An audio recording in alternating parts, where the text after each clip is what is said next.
Ey Shavkat Mirziyoyev. Ey Shavkat Mirziyoyev, ey To'qayev, qanaqa odamsizlar sizlar?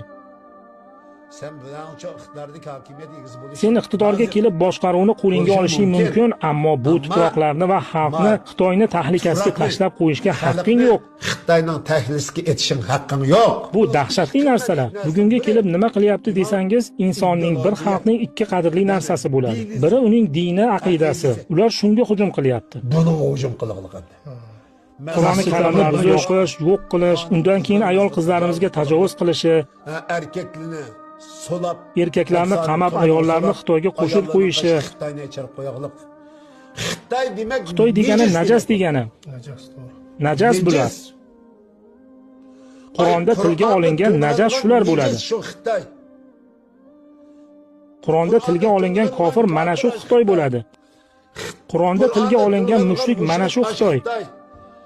Qur'onda tilga olingan adashganlarning asosiysi Xitoyda, ulardan qolgani dunyoning boshqa yerlarida.